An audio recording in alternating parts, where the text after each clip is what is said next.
I just saved hundreds of dollars by switching to Geico. I feel like I'm on top of the world. Disclaimer, you will not be transported to the top of the world. In the unlikely event you find yourself at the Arctic Circle, seek shelter from the elements immediately to avoid frostbite and or hypothermia. Geico will not be responsible if you find yourself in a cave or crevasse with a lonely abominable snowman, who in all likelihood will force you to play games including but not limited to Go Fish, charades, Chinese checkers, or his personal favorite, Red Rover, send Yeti on over. Geico is not liable for any damages, either physical or emotional. Geico. 15 minutes could save you 15% or more.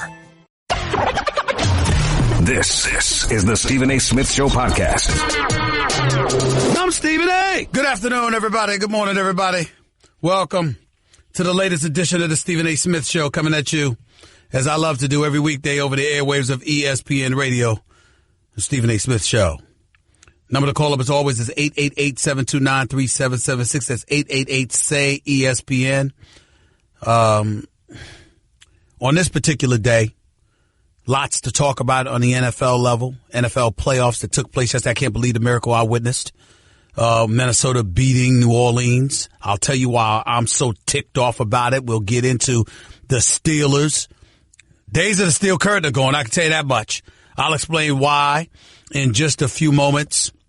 Obviously, we're expecting to have Ryan Clark on the show at 30 minutes past the hour to highlight for us what transpired during yesterday's games in particular, but the weekend games throughout, because Philadelphia did beat Atlanta and New England did have the bye week that I thought they'd have by trouncing the Tennessee Titans.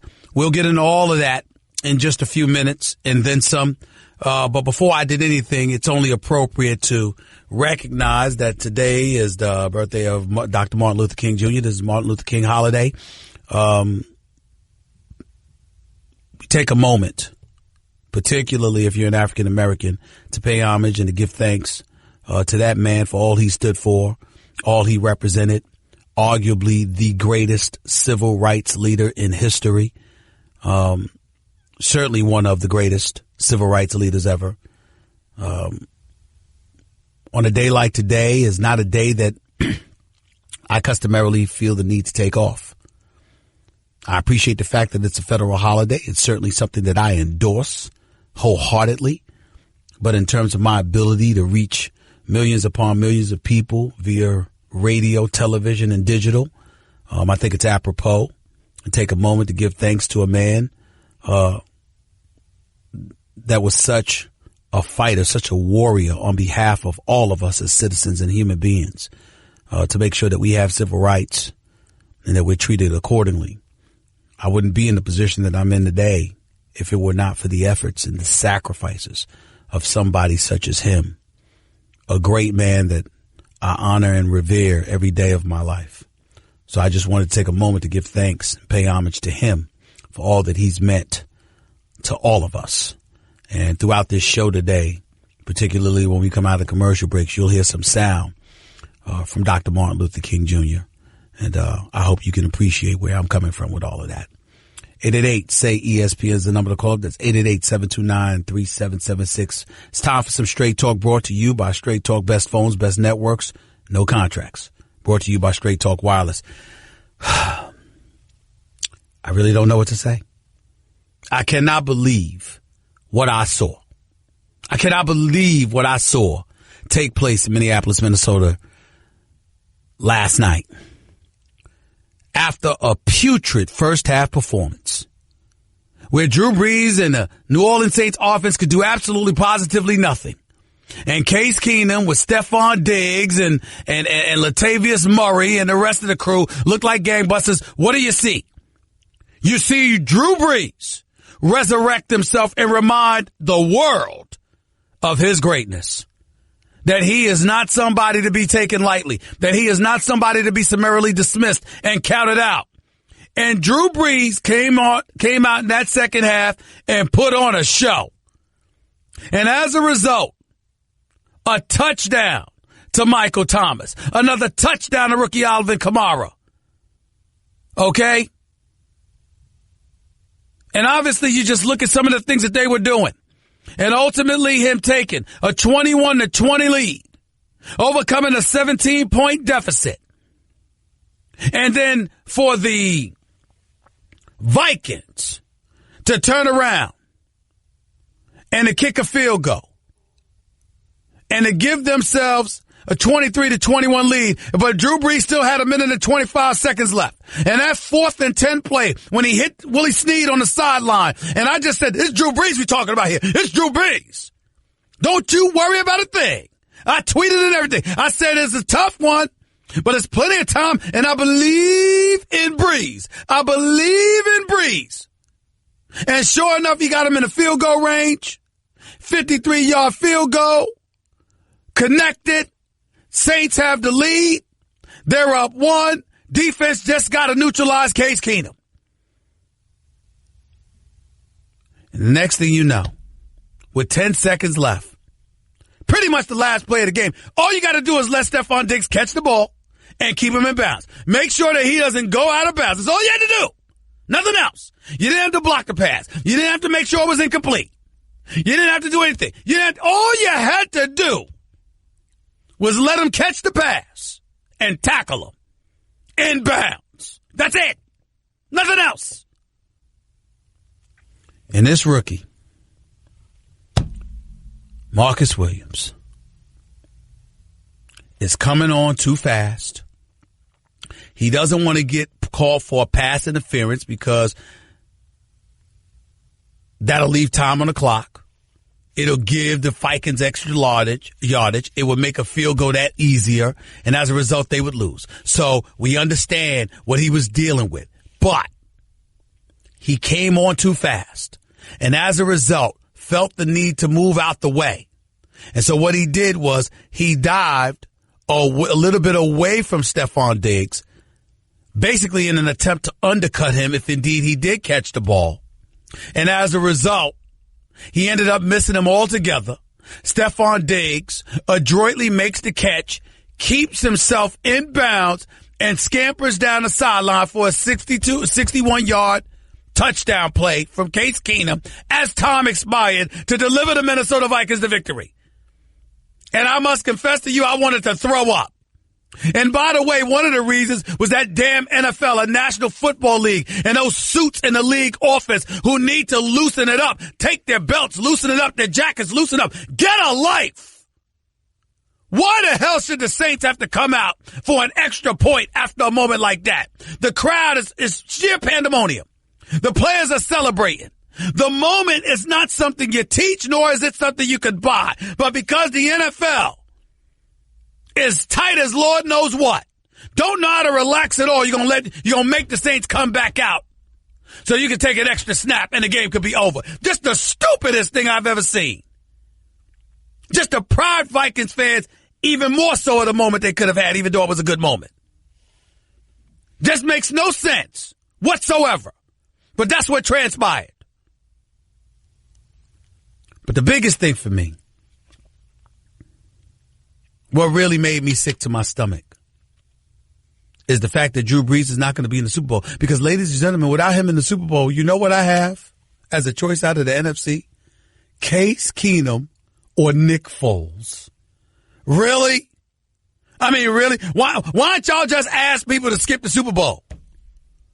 I mean, ladies and gentlemen, I don't know if anybody's realized this, but you talk about Tom Brady holding the NFL in the palm of his hands. Could you imagine if the Super Bowl is Blake Bortles versus Nick Foles or Case Keenum?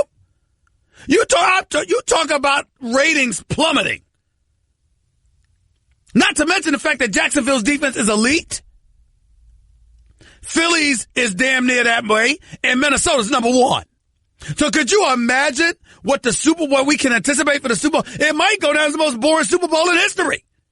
Unless Tom Brady's in it. In case no one has thought about it, perhaps you should think about that now.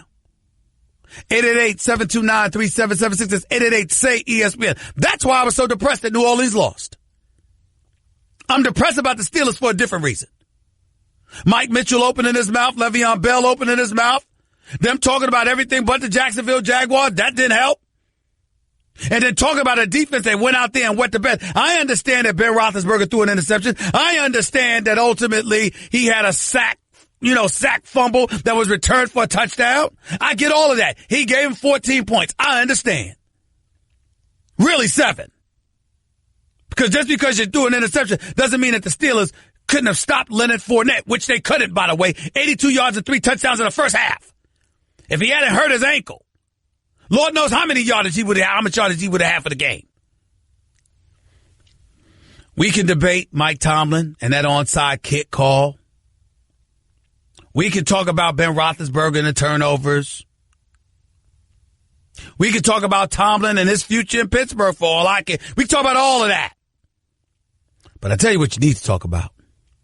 You need to talk about the heyday of this steel curtain and how that's been long gone. This defense intimidates nobody. This defense phases no one. And yesterday, it was more apparent than ever before. Blake Bortles' offense put up 38 of Jacksonville's 45 points. Blake Bortles. That's what the Steelers have to deal with this entire offseason. They gave up 38 points to Blake Bortles. Lord have mercy. Lord have mercy. 888-729-3776. That's 888-SAY-ESPN. Straight Talk Wireless, nationwide coverage on America's most dependable 4G LTE networks. We'll continue talking on the Stephen A. Smith Show. We'll get into Atlanta losing to the Philadelphia Eagles. We'll talk more about New Orleans, Minnesota. We'll talk about Pittsburgh, Jacksonville. And we'll talk about how Tom Brady, more than ever before, is in position to be a savior for the National Football League.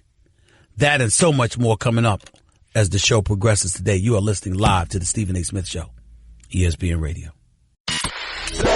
You're listening to the Stephen A. Smith Show podcast. Back to football. Pittsburgh Steelers lose this game yesterday, and there's a lot of things that you can point to without question. Ben Roethlisberger had 2 turnovers, but damn, he threw for 469 yards and 5 touchdowns. It's hard to hold him primarily accountable for what transpired yesterday. If the Steelers had a defense, it wouldn't have came to this point. But their defense was highly suspect. With under 2 minutes remaining, a little over 2 minutes remaining, and Mike Tomlin in position to kick the football off, he decided on an onside kick. And he's taking major heat for that. In my opinion, I agree it was the wrong call. I would not have done it, but I can understand why he did it. It was 2:18 left in the game. Pittsburgh went for an onside kick after cutting the deficit to 42-35, despite possessing 2 timeouts with the 2-minute warning ahead. But Mike Tomlin didn't believe in that defense. And the reality is, who the hell should? I mean, the Pittsburgh Steelers look so pathetic at times, they couldn't stop me. Now, obviously, you can't take anything away from Jacksonville. Leonard Fournette is a stud. I mean, he wasn't getting touched for the first 3 or 4 yards. He ran the football. And the minute he got touched, he dragged dudes with him some extra yardage. If he hadn't gotten hurt, I think Leonard Fournette would have had another 180-yard-plus game. I really do. He was that powerful. He was that punishing for the Pittsburgh Steelers. But Blake Bortles was impressive in the fourth quarter as well. He went through one stretch. He's 5 for 6 for 120 yards. Threw a 45-yard pass to Keelan Cole, setting up a touchdown that gave them a cushion after the Steelers were marching back. You know, play action fake, threw a 14-yard touchdown pass to a fullback in Bohannon. Offsetting spectacular touchdown catches by Antonio Brown, who, by the way, whose cast was not 100%, but he still had over 120 receiving yards. Martavis Bryant, that catch that he had for a touchdown to end the first half, that was impressive too. But in the end, what it comes down to is this. Ben Roethlisberger made mistakes. But Ben Roethlisberger balled. Antonio Brown balled. Le'Veon Bell, even though he shouldn't have been talking about his damn contract heading into the game, he still backed it up. He balled. Look at his yard from scrimmage. It's the Steelers' defense that didn't show up. You look at Keith Butler, I don't know what the hell's going on. Todd Haley with some of his play calling earlier on, trying to run a sweep against the speed of Jacksonville's defense, which, by the way, they saw it coming from a mile away. I don't know why the hell you would call that play. So there's a lot of blame to go around. Nobody's trying to absolve Mike Tomlin. He's the man. He's the head coach. Damn it, it's on him. Some of that play calling was on him. If you could have control over Ben Roethlisberger near the end of the regular season when y'all played New England, throwing an interception because he wanted to spike the ball and y'all wanted him to run a play, and he ended up throwing the interception. If Mike Tomlin can have something to do with that play calling, he's got something to do with some of the other play calling that took place. I love the guy, but I am worried for him.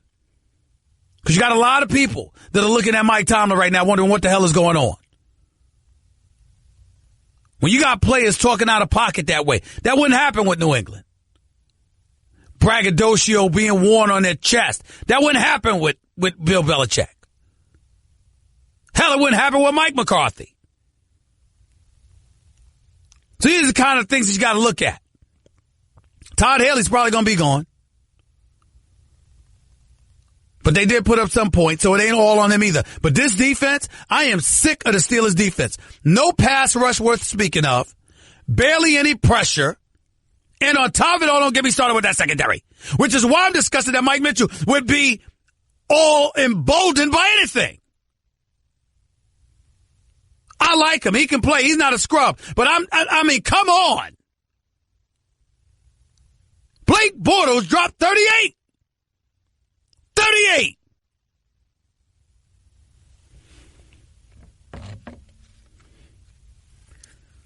If you're the New York Giants, by the way, how are you feeling about Mike Tomlin doing the job that he's done? Mike Tomlin probably deserved to be removed as head coach of the New York Giants, but maybe you should have moved him upstairs and gave him Jerry Reese's job instead of casting him out. Maybe that's what you should have done.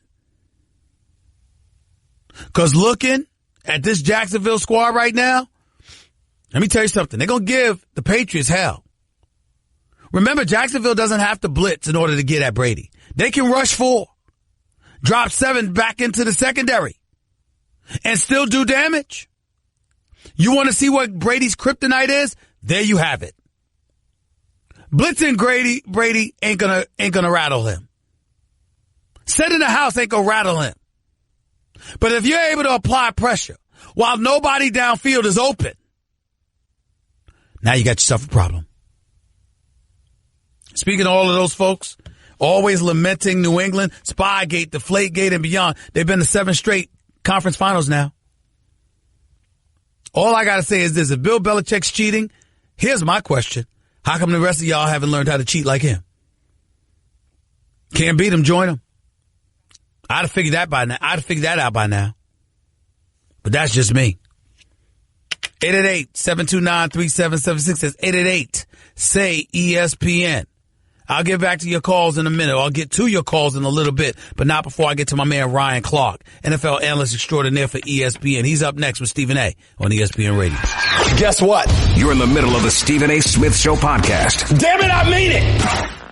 Welcome back to the Stephen A. Smith Show right here on ESPN Radio. Always my honor and privilege to have my next guest on the line. Former Super Bowl champion with the Pittsburgh Steelers, who's got a lot of explaining to do today. He really, really does. I'm talking about the one and only Ryan Clark, NFL analyst extraordinaire for ESPN. What's going on, man? How you doing?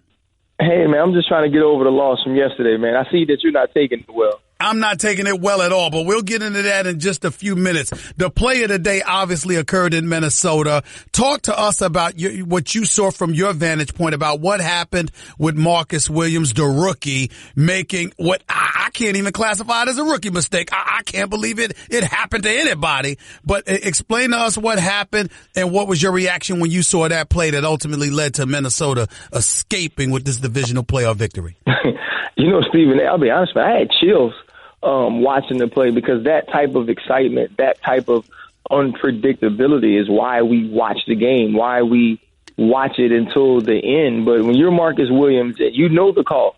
They're in a cover 2 call, boundary call, where you're not going to let a guy catch the ball and get out of bounds and have an opportunity to kick a field goal. And I felt like he tried to play it that way. He got there a little early, and what happened at that point when he tried to make the tackle is unexplainable for me, and only Marcus can really answer that. But it's inexcusable.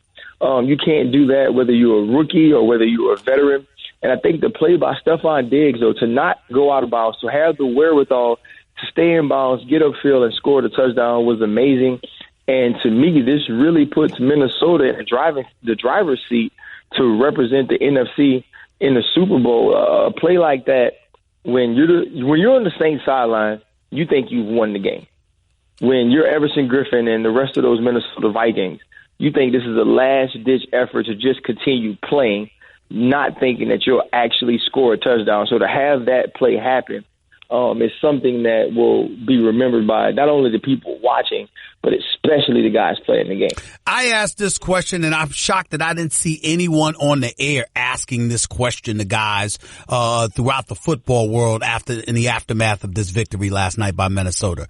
If you were a teammate, a member of New Orleans defense, a member of New Orleans, period, what would your reaction be when you walked into that locker room after a mistake like that by one of your teammates?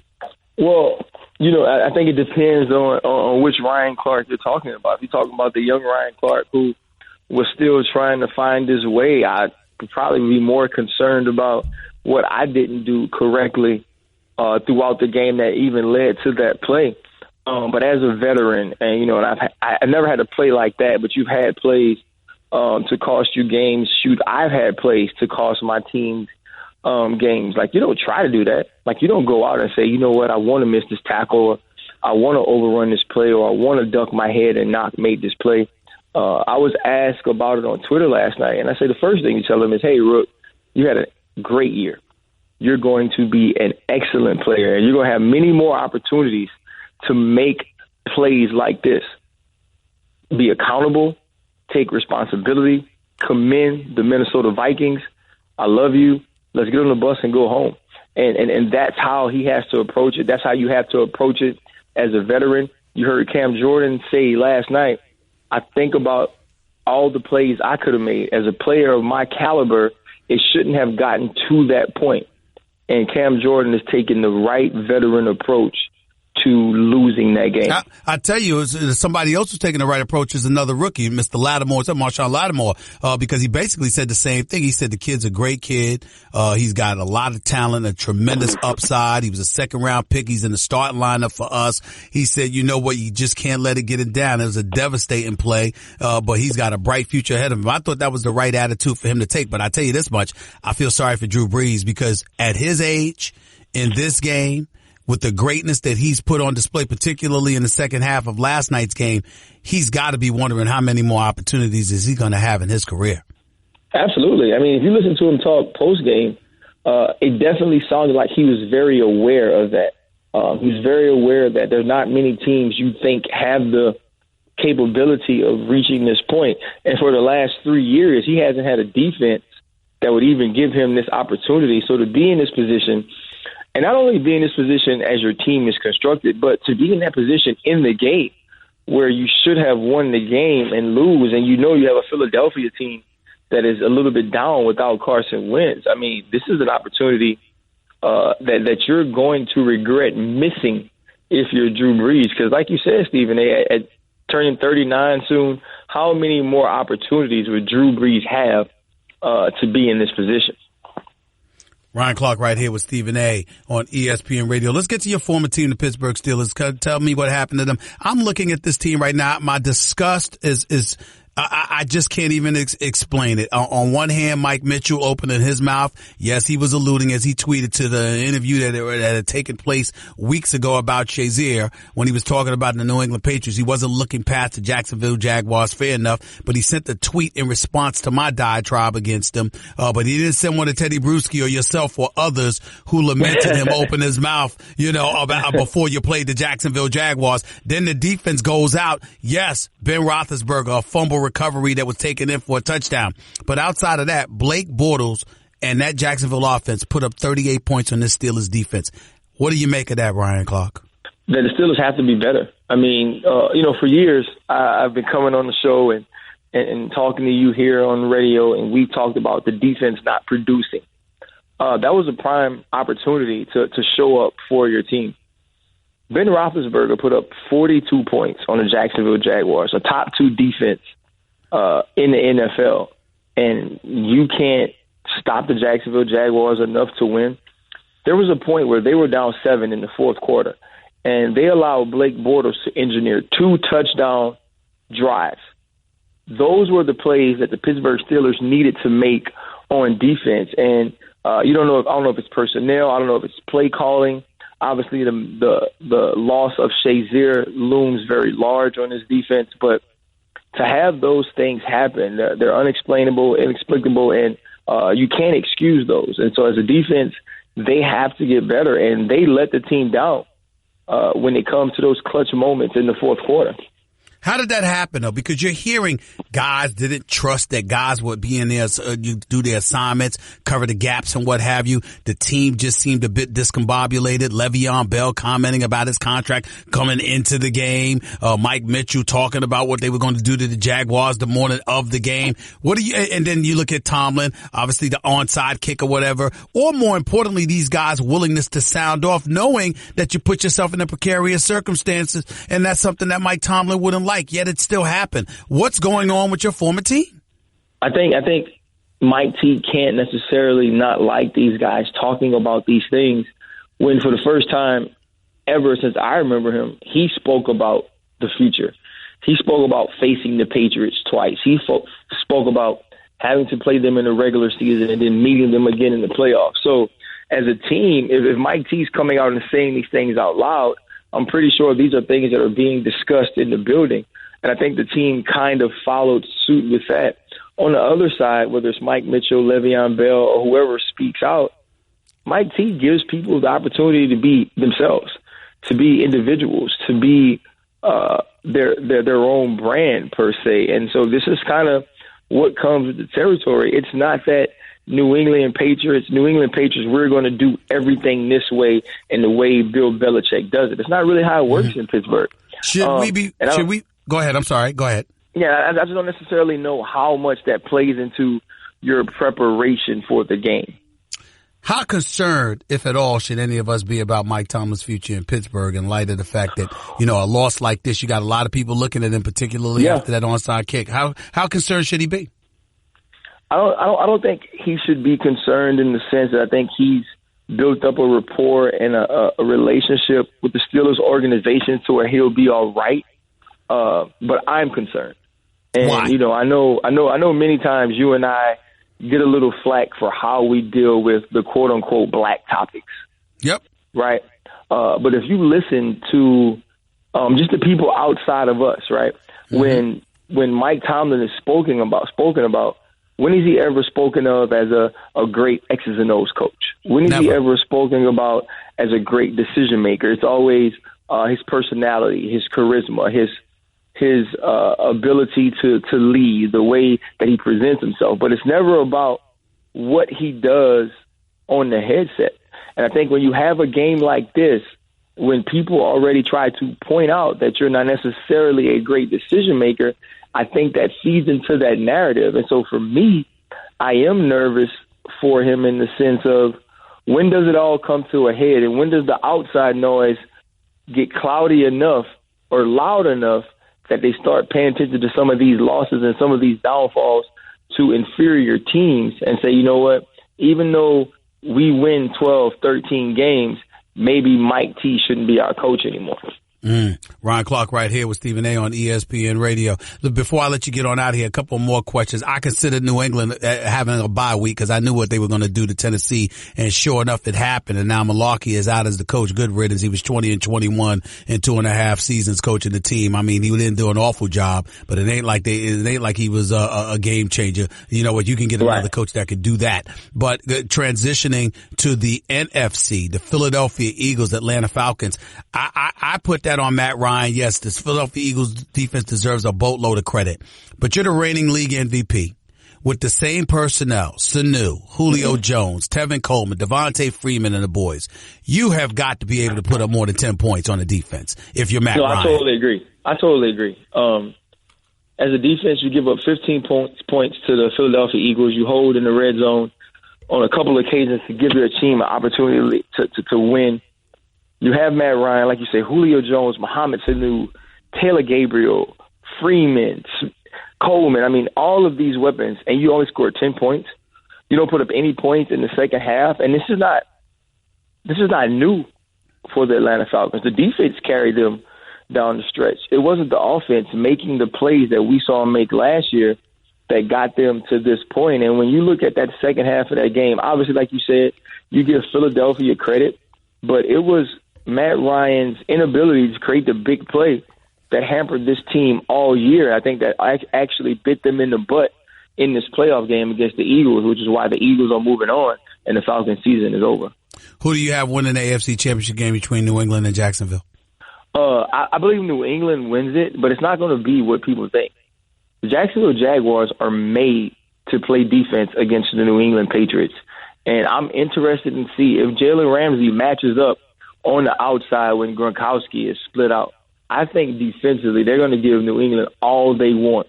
I'm just scared that Blake Bortles won't be able to make the plays he made against Pittsburgh or against Bill Belichick, Matt Patricia, and that defense in New England.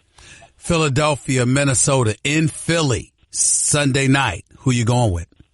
Minnesota. Minnesota is going to be the first team ever to host a Super Bowl and play in it. Ryan Clark, I'm going with Philadelphia. I think Philadelphia will beat Minnesota at home. You'll be wrong, and we'll talk about it on Monday. There you go. Don't worry about it, though. I'm not hiding. You better not hide either, because I couldn't find you for a couple of months with the Steelers. Couldn't find you for a few months. Appreciate you, bro. Thanks so much. Yes, sir, always. Take it easy, no doubt. Ryan Clark right here with Stephen A. on ESPN Radio. 888-729-3776. It's 888-SAY-ESPN. You can catch him on NFL Live this afternoon, by the way. He's always doing his thing on that show. Definitely you can continue to catch me right here. We still got a lot more to talk about in terms of this NFL playoff week, and I'm still disgusted. I'm still so disgusted. Damn Steelers. And, of course, Minnesota being the luckiest team alive, for crying out loud. I wanted to see Drew Brees in the Super Bowl. I want to see a quarterback. Now I got Case Keenum or Nick Foles. What is this? Back with more in a minute of the Stephen A. Smith Show, ESPN Radio. Guess what? You're in the middle of the Stephen A. Smith Show podcast. Damn it, I mean it! Got a lot of phone calls to get into in hour number 2 because we'll get more into these NFL playoffs. Thanks again to Ryan Clark for coming on the show. We'll continue talking about these playoff games that took place over the weekend, the playoff games that are ensuing. Jacksonville visits Foxborough against New England for the AFC Championship game at 3 o'clock on Sunday. A 6:30 game is the Philadelphia Eagles hosting the Minnesota Vikings for the NFC Championship game. When a winner ending up in Minnesota for the Super Bowl, Minnesota's got a chance to be the first home team at to have a Super Bowl, basically hosting the Super Bowl. That's what it is. So it'll be real interesting to get into all of that. Of course, we won't avoid doing so at all. Lots of stuff to get into, plus Magic Johnson coming in the support of Luke Walton. The Cleveland Cavaliers are hosting the Golden State Warriors tonight. Rematch of the NBA Finals. We got to get into all of that as well. And I'll tell you why I think tonight's game for Cleveland isn't just a regular season game, or at least it should not be just another regular season game. It should be far more important than that. No question about it. That's the kind of stuff that we'll get into as the show progresses towards hour number 2. And again, we'll go to your calls at 888-729-3776. That's 888-SAY-ESPN. This is the Stephen A. Smith Show coming at you live on a holiday for Dr. Martin Luther King Jr., the greatest civil rights leader we have ever known as far as I'm concerned. Hour number 2 up next with Stephen A. on ESPN Radio. That's just a sample of what you'll hear on the Stephen A. Smith Show. Weekdays at 1 p.m. Eastern on ESPN Radio and the ESPN app. Attention shoppers, clean up on aisle 14. Clean up on aisle 14. Someone dropped a jar of pickles. Kosher pickles. Beatboxing at a big box store. Surprising. What's not surprising? How much you could save by switching to Geico. A red minivan has the lights on in the parking lot. Geico. 15 minutes could save you 15% or more. Geico. I'm a robot vacuum cleaner, so yeah, I got 1 gig. I suck up dirt, so pardon my inferiority complex about Geico, who does so much more. Like, not only could they save their customers money on car insurance, but they got fast and friendly claim service too, and an award-winning mobile app. Plus access to licensed agents 24/7. Who am I kidding? I can't even do corners. Uh-oh, choking hazard. Popcorn kernels. Geico. Expect great savings and a whole lot more. This is the Stephen A. Smith Show podcast. I'm Stephen A. That was the great Dr. Martin Luther King Jr. One of his many speeches, one of his many great, phenomenal speeches. You're listening live to the Stephen A. Smith Show right here on ESPN Radio. Number to call up as always is 888-729-3776. That's 888-SAY-ESPN. It's Dr. Martin Luther King holiday. It's his birthday, and on a day like today, federal holiday, we want to take a moment to pay homage to this great man, greatest civil rights leader I've ever known, and that is the case for most of us as well, by the way. So you'll be hearing excerpts from some of his great speeches throughout the show today, as has been the case for the first hour of the show. Again, you're listening live to Stephen A. on ESPN Radio. 888-SAY-ESPN's number to call up. That's 888-729-3776. No matter what the weather is outside, you can always brighten the day with 1-800-Flowers.com. When you order a dozen multicolored roses for only $29.99, you'll get another dozen absolutely free. Just go to 1-800-Flowers.com/ESPN. Going back to the discussion about the playoffs and about the Pittsburgh Steelers in particular, I want to say a couple of things. Number one, Mike Tomlin, Keith Butler, defensive coordinator, and others did not do a great job. Matter of fact, it was a relatively poor job. It's undeniable. Because it's not just about what transpired on the field. It's also what transpired in terms of guys running their mouths. Mike Mitch, free safety for the Pittsburgh Steelers, ran his mouth it was publicized for running his mouth on far too many occasions. He got on me on Twitter, essentially saying that he expected me to know the facts journalistically because the quote that everybody was lending towards him rather, was a quote that he gave to a reporter weeks earlier asking about Ryan Shazier. Fair enough, if that is the truth. But from my understanding, those weren't the only quotes that he attributed towards looking forward to playing New England and ultimately looking past Jacksonville. And that's what I got on him about. Not to mention the fact that Teddy Bruschi, Ryan Clark, and others got on him for opening his mouth. He didn't send any tweets towards them. They're Super Bowl champions. And they were looking at a guy and saying, what the hell are you doing? And that's all I said. But he is a damn good player, even though he got raked through the coals by Rob Gronkowski a few weeks ago. But that's neither here nor there. Here's the bottom line. The Steelers defense got shredded by Blake Bortles yesterday. And apparently myself, Teddy Bruschi, and Ryan Clark weren't the only ones who took offense to Mike Mitchell opening his mouth, along with Le'Veon Bell opening his mouth. Steelers guard David DeCastro says he's not happy. This is according to Ed Boucher for the Pittsburgh Post-Courier. David DeCastro not happy with a few teammates disrespecting Jaguars. Quote, it's embarrassing. It really is. It just blows my mind. They beat us 30-9. We played like crap, and we want to talk about New England? More Steelers DeCastro and teammates talking Patriots before they played the Jags. It's just stupid. It's just not what you do. You don't need to give a team like that more bulletin board material. But not only did they take those comments that way, did a teammate like Mike Mitchell take those comments that way? Look at who else took the comments that way. The Jacksonville Jaguars. In the aftermath of beating the Pittsburgh Steelers yesterday, these are the tweets put out by various members of the Jaguars. Will Graves, this is a reporter, he's got a Will Graves for AP, the Associated Press. This is a quote that he tweeted from Jalen Ramsey. I was wondering why they were so confident because we stomped their ass last time. We knew we was going to do the same thing this time.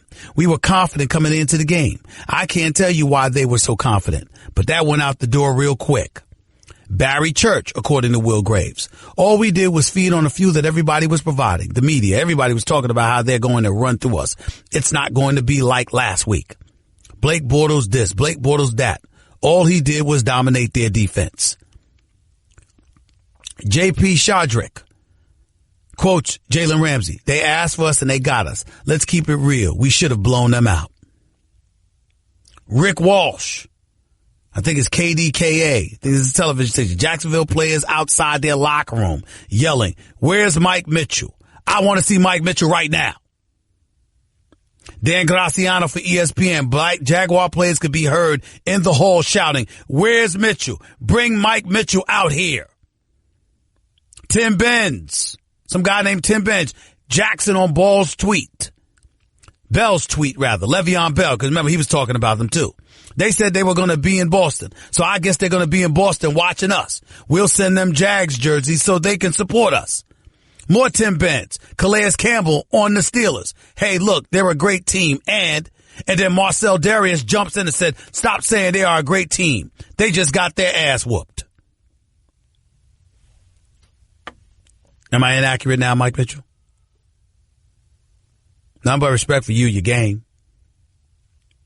But you didn't show up last night, yesterday afternoon. Neither did the rest of the Steelers defense. Y'all gave up 38 points to Blake Bortles. I'm going to say it again. 38 points to Blake Bortles. 38 points to Blake Bortles. And Blake Bortles had a good fourth quarter, 5 of 6 for 120 yards during one stretch. Blake Bortles showed up. He shows up like that against New England. Jacksonville can win this AFC Championship game because against New England and Tom Brady, you want to know his kryptonite? Send 4 rushes. Don't blitz. Send 4 to apply the pressure. Drop the other 7 in coverage. With that speed, that athleticism, and the hitman that they've got in their secondary, I got news for you. Jacksonville can make Sunday nightmarish for Tom Brady and the New England Patriots, and the Patriots ain't careful. Here's the difference. The mistakes that Mike Tomlin and his staff made through this game, chances are Bill Belichick, Matt Patricia, and the crew ain't going to do that. They're going to dot every I, they're going to cross every T, and they're not going to underestimate anybody. As Teddy Bruschi came on First Take last week, my show on ESPN every weekday from 10 a.m. to noon Eastern time, when he came on the show and said last week, he said, Bill Belichick encourages his team, spray the perfume. Say nothing but sweet things to your opponent and about your opponent all week long. Provide no bulletin board material whatsoever. So guess what? In other words, Bill Belichick ain't going to have any members of his Patriot squad imitating Mike Mitchell, Le'Veon Bell, or anybody else on the Steelers who were talking smack. Looking past the Jaguars, clearly, because they wanted a second shot at the Patriots. He's not going to have that. That's why he's been to 7 consecutive AFC Championship games. That's why he has 2 Super Bowl championships in the last 4 years or so. Just a thought. Just a thought. Marty in New York, you're live with Stephen A. What's up? Hey, Stephen A. Long time caller. Listener, first time caller. I am a Steelers fan. Mm-hmm. My God, my defense, a high school team could play better defense than the Steelers yesterday against Blake Bortles and everything. You know what I'm saying? Mike Mitchell needed to shut his damn mouth and play defense yesterday.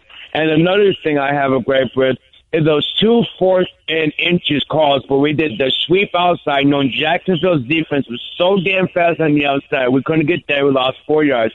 And then another one was that pass. How come we Ben Roethlisberger 6'5"? He could have just leaned forward and scored. Got this first down. Granted, he threw the ball on some beautiful passes to Antonio Brown and them on 4th downs and stuff, but our defense looks so horrible. I agree with you about the Steelers curtains a long time ago, and Le'Veon Bell should shut up about his contract, about franchise tagging him, and showing up. He did his thing too, but our defense looks bad. Le'Veon Bell did show up. He balled. Mike Mitchell may not have, but Le'Veon did ball. Let's not knock Le'Veon. Listen, he talked a little smack or whatever about his contract, but he did show you why he's validated. He did show you why he deserves his money. He, Antonio Brown, and Big Ben, the big 3 showed up yesterday. They were not flawless, especially Big Ben with his 2 mistakes that cost him basically 14 points. But the offense showed up. This game was on the defense and the coaching. I don't think there's any question about that. I appreciate the call. 888-SAY-ESPN. It's 888-729-3776. More of the Stephen A. Smith Show on ESPN Radio in a minute. You're listening to the Stephen A. Smith Show podcast.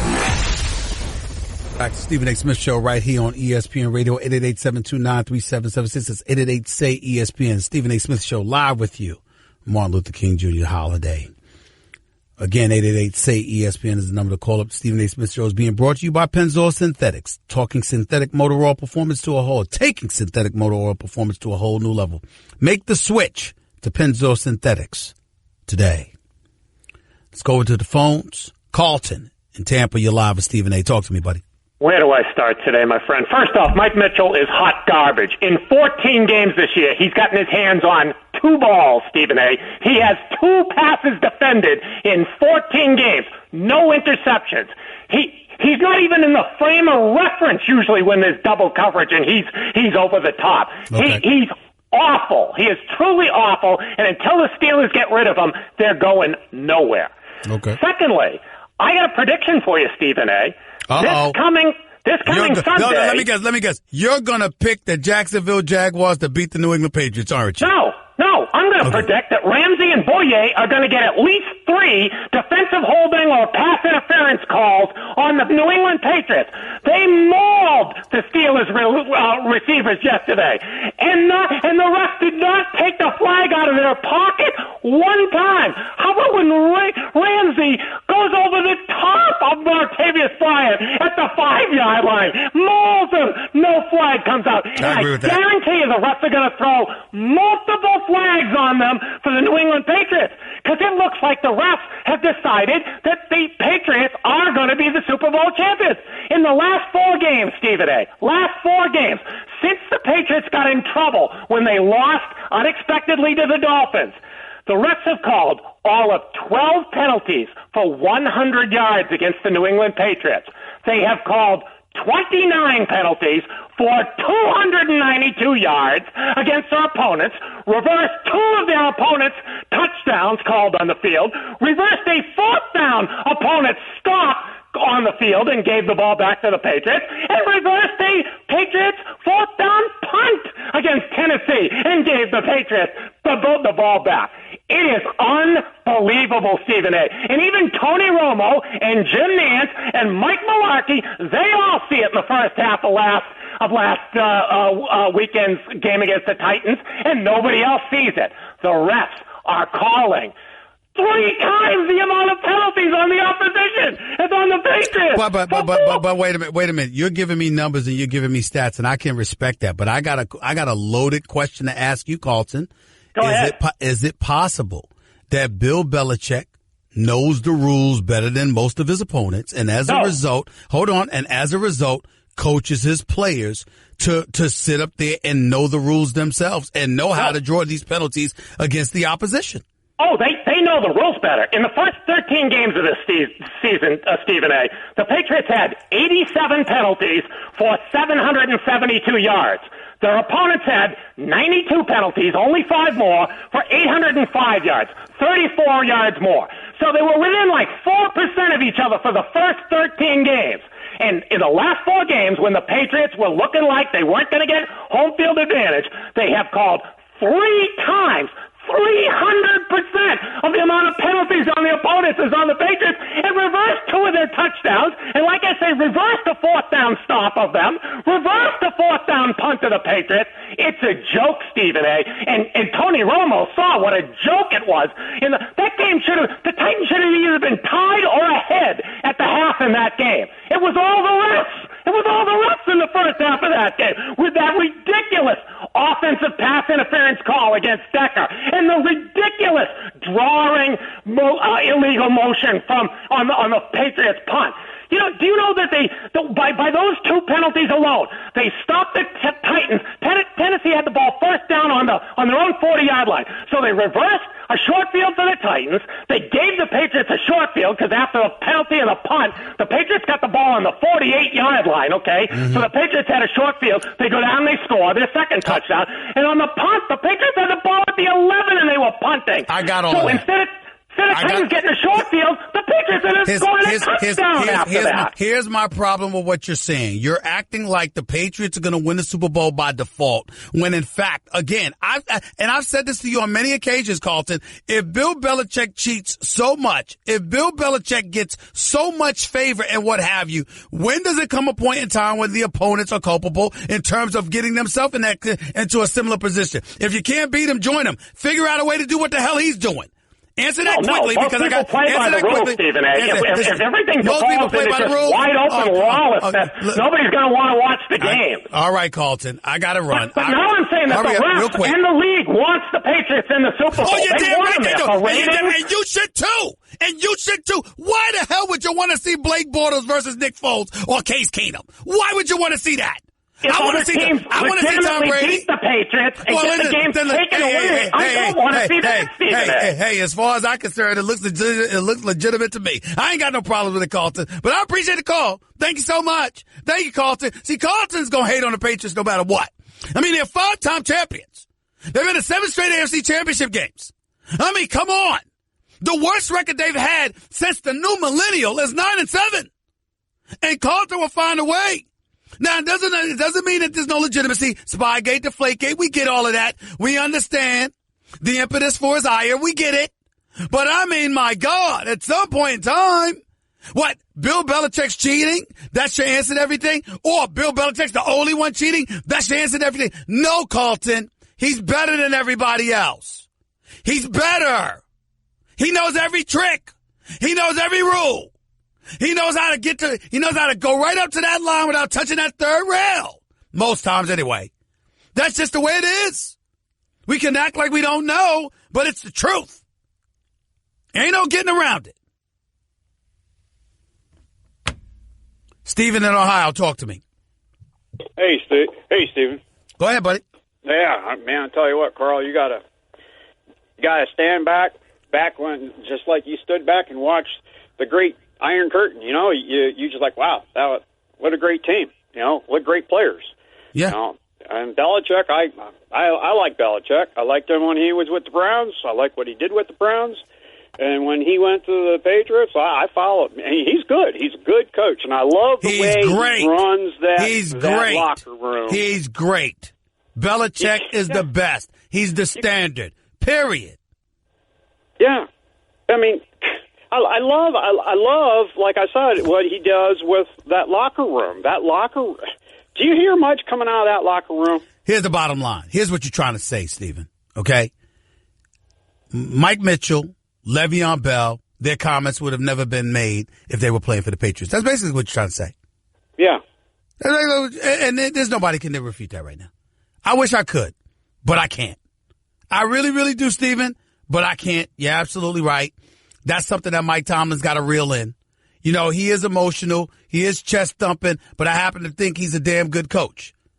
His record during the first half of a season, it's usually better during the second half of the season. 7 of the 10 seasons he's been a coach, guess what? And now 11, his record in the second half of the season has been better than his record in the first half. But you can't lose games like you lost yesterday. And you can't lose games the way you lost yesterday. There is no way around that. We can slice it any way we want to, but it is what it is. Period. 888-SAY-ESPN. That's 888-729-3776. Stephen A. Smith Show on over 250 markets plus across the country, plus Sirius XM. You'll continue to hear us, even though in New York you might be hearing something about the Knicks. Stick around. It's Stephen A. Smith Show, ESPN Radio. Guess what? You're in the middle of the Stephen A. Smith Show podcast. Damn it, I mean it! Stephen A. Smith Show right here with you on ESPN Radio. More excerpts from great speeches by Dr. Martin Luther King Jr. This is his holiday. So obviously that's why you're hearing from the greatest civil rights leader, as far as I'm concerned, ever. Number to call up as always is 888-729-3776. That's 888-SAY-ESPN. ESPN Radio is presented by Progressive Insurance, with insurance for cars, home, boat, motorcycles, RVs, and commercial vehicles at 1-800-PROGRESSIVE and Progressive.com. Before I get back to the calls about these NFL playoff weekend, in which Blake Bortles and Jacksonville Jaguars scored 45 points against the Pittsburgh Steelers, winning their AFC divisional playoff game. They're set to meet the New England Patriots in the AFC Championship game. Of course, a miracle in Minneapolis as the Minnesota Vikings lucked up because a rookie by the name of Marcus Williams forgot that he's supposed to be a safety. He's supposed to be the last line of defense, and you're not supposed to dive head first and not touch a receiver, and let him scamper down the sideline for 61 yards for a touchdown. He'll have to live with that for the rest of his career. That's something that we've been talking about and we will continue to talk about. But we also need to talk a little bit about tonight's game at Quicken Loans Arena in Cleveland, Ohio, where the Cleveland Cavaliers are getting set to host the Golden State Warriors, the reigning defending NBA champions who beat Cleveland in the finals. I'm looking at the Golden State Warriors. Steph Curry returned Saturday night, 127-125 thriller at Toronto. DeRozan dropped 42 points. He's really, really improved his shooting, even though he shot 0 of 4 from three-point range. He hit 17 of 31 shots, finished with 42.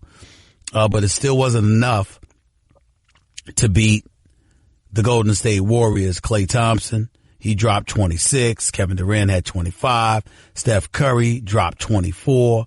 Only took 12 shots, hit 6 of 12 from the field, 2 of 7 from 3-point range. In the end, what it comes down to is that Golden State Warriors is something that they're doing that I haven't paid attention to.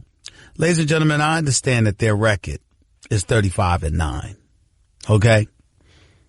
Do y'all know that the Golden State Warriors haven't lost 2 straight all season long? And think about this. They lose the opener to Houston. They beat New Orleans.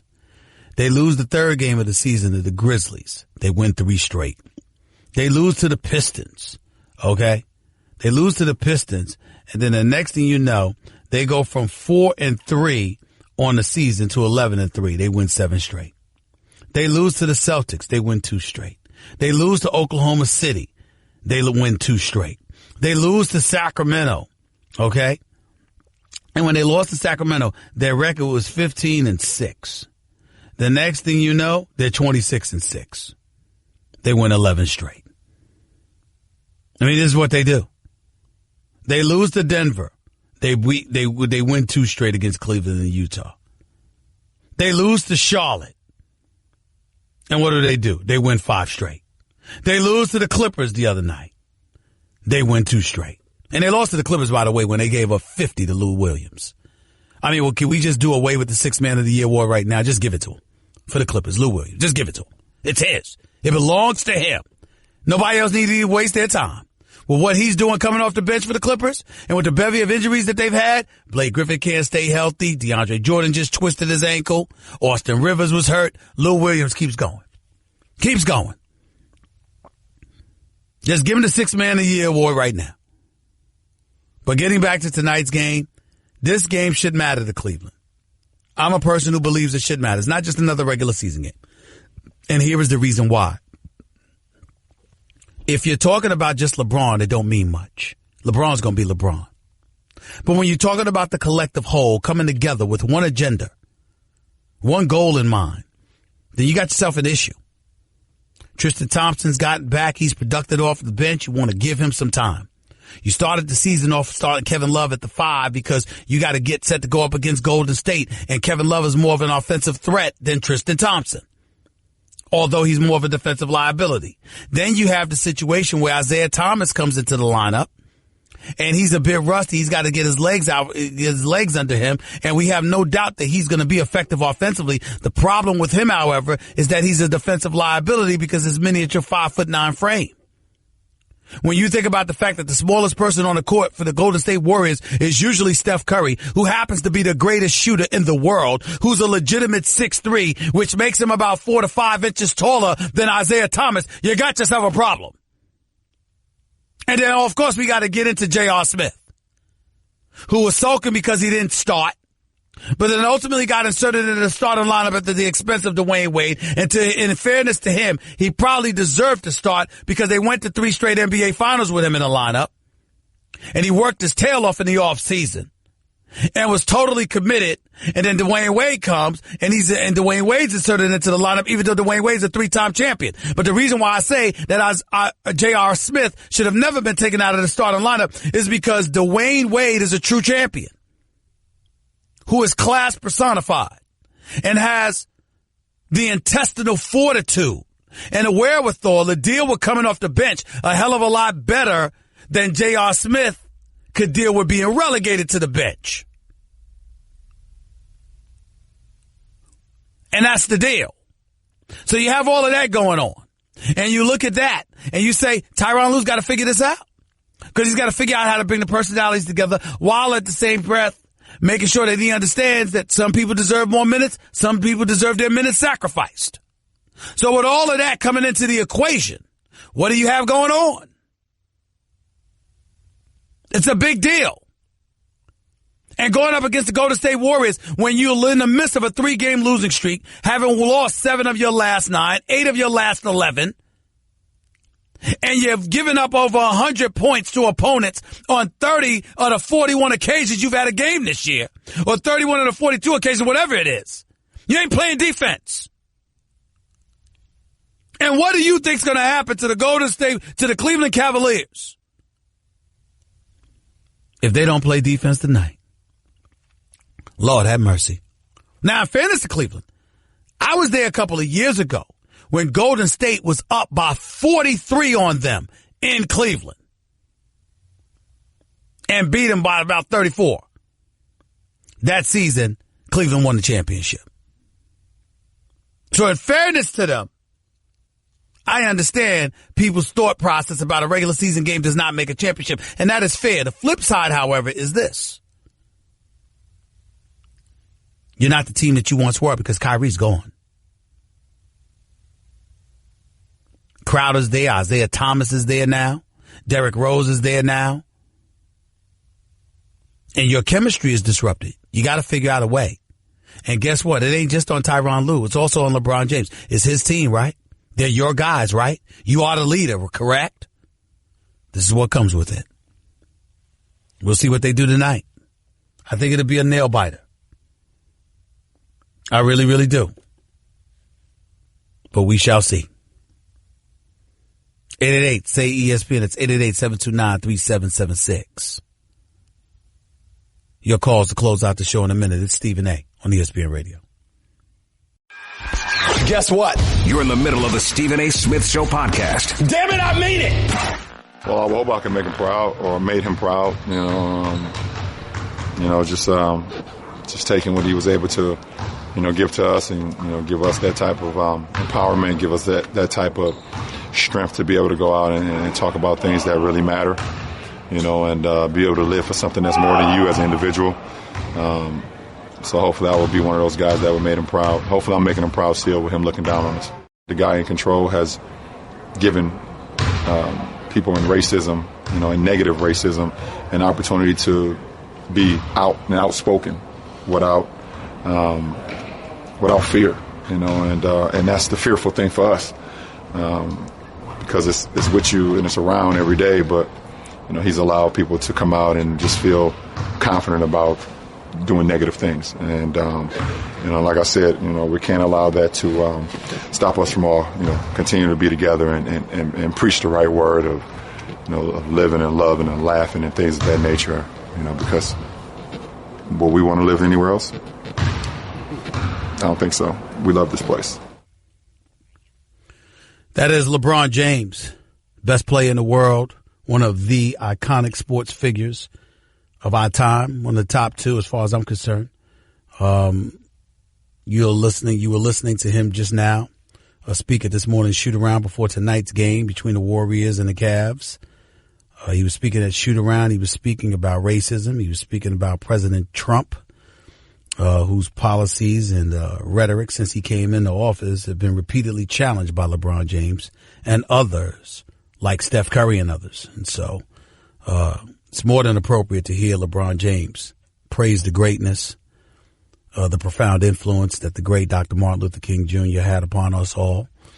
And on a day like today, it was certainly apropos to play that sound from him speaking about Dr. Martin Luther King, about civil rights, and about what he believes to be is a step in the wrong direction, if indeed rhetoric and what is perceived as being allowed and encouraged by the President of the United States himself is what can lend itself towards dividing us. So that's what you got that from. That was LeBron James speaking earlier today. This is the Stephen A. Smith Show right here on ESPN Radio, 888-729-3776. It's 888-SAY-ESPN. The NBA is on ESPN Radio. Tune in tonight as Steph Curry and the Warriors, the reigning defending champion Warriors, visit LeBron James and the Cleveland Cavaliers. Coverage begins at 7:30 p.m. Eastern on most ESPN radio stations. Back to the phones we go before we get on out of here for the day. Make your points real quick or I'll do them for you. Billy in South Carolina, you're live with Stephen A. Go. Stephen A., 3 quick points. First of all, the game yesterday in New Orleans and Minnesota is probably the best game that you'll see in the playoffs all year. You have to tell Carton the truth or set you free, and it's probably going to end up being New England and Minnesota. And as far as Martin Luther King concerns, I think he could have been, should have been, would have been probably the first black president of the United States. And I'm white and I date black girls. So I'll talk to you later. Bye. Thank you. Appreciate it. Mikey in Texas, you're live with Stephen A. Go ahead. Hey, man, how's it going? I'm all right. Go ahead. Quick Chris Rock reference. If it ain't new, it's through. I think it's great for the NFL to have these young teams, young quarterbacks, Hold on, Mikey. That's fair. But let me ask you a question. As of right now, do you want to see a Super Bowl with Blake Bortles against Nick Foles and Case Keenum? Minus Nick Foles, I still think it's good. I'm saying, would you rather see that rather than Tom Brady going up against Philly or Minnesota? Nope, because I do want to see Tom Brady lose. Non-personal reference. All right. Got you. Thank you. Appreciate the call. Kevin in Houston, you're live with Stephen A. Go ahead. Hey, what's up, Stephen A? Obviously, today is a very special day for us young black men and women. Yep. Martin Luther King, Malcolm X. I mean, obviously, he wasn't with me, but he's helped me succeed it, and we got to fight our way as black people. We got to show people we're wrong, and that's what I love doing it. But getting into my Steelers, oh, man. That Bill Curtin defense was a mistake, and I hated it so much, Stephen A. Less than 24 hours ago, I feared, and I was getting ready to cry. I get Mike Mitchell. I saw his comments on First Take. I saw what he said. But if you are in analytics and you look back to this season, you were really surprised that the Steelers are 12-3. Because that defense just got crushed, and Chris Boswell had to come and save us the game. I'm so disgusted in this. And I got you. I got you. I'm going to stop you right there because I got to go, and you're just getting emotional, and that's my job. You ain't getting away with that. But have a nice day. Appreciate the invitation. Cam in Florida, you're live with Stephen A. Go ahead. Hey, Stephen A. I'm just calling to say about the Eagles. I feel like this is a season that's pretty much full circle. This last Super Bowl run we played the same two teams. I feel like the winner of this game, we beat New England in the Super Bowl. It's a rematch, or we play Jacksonville, the city that we lost in. So I feel like this season is coming full circle. What do you think? I don't know about that. We'll have to wait and see. Minnesota's going to have something to say about that. And just because you lost the Super Bowl in Jacksonville, it ain't got nothing to do with the Jacksonville Jaguars. I mean, the fact of the matter is you'd have a legitimate beef if Carson Wentz were healthy and you going up against Tom Brady. That would be special because I got news for you. If Carson Wentz was playing, there would be no doubt in my mind that the Eagles will win the Super Bowl championship this year based on what I'm seeing in these playoffs. I would have the Eagles winning the Super Bowl championship. I just can't fathom the idea that Nick Foles is the guy that's going to take you there. He might take you to the Super Bowl, but I don't see him winning it. It'll be either lose next week or he'll lose 2 weeks after. That's my opinion, but I appreciate the call. Virgil in Virginia, you're live with Stephen A. Talk to me real quick, Virgil. Go ahead. Yeah, I'm just saying, Mr. Smith, you need to stop hating on Blake Bortles. You don't have to be an elite quarterback in the NFL to be successful. You don't have to be an elite quarterback to win the Super Bowl. Need I say Lynn Dawson? Need I say Jim McMahon? Need I say Trent Dilfer? Yep. Need I say Doug Williams? You don't have to be Stop right there. I did not say you have to be elite to win the Super Bowl. A matter of fact, Jacksonville is a legitimate threat. What I said was, if you had the chance to see Blake Bortles against Nick Foles or Case Keenum or Tom Brady against one of those elite defenses in the NFC, what would you pick? That's what I said in terms of what you'd rather see, not whether or not Blake Bortles could be the quarterback that gets it done for you with an elite defense. Understand the difference, learn to listen, and call me back tomorrow when you inhale and fully comprehend what the hell I said. I got to get on out of here for the day, but thank y'all for being with me. I'll be back in 22 hours right here on the Stephen A. Smith Show, ESPN Radio. Until then, peace and love. That's just a sample of what you'll hear on the Stephen A. Smith Show. Weekdays at 1 p.m. Eastern on ESPN Radio and the ESPN app. Hello, I'd like to deposit this to checking. Fate is a fickle master. What? The future is uncertain. Okay, and what's my account balance? The horizon is cloudy. I see a long, treacherous voyage filled with great peril. Look, can I just get a deposit slip or something? A fortune bank teller. Surprising. What's not surprising? How much you could save by switching to Geico. I see a yellow-eyed serpent and a low APR. Geico. 15 minutes could save you 15% or more.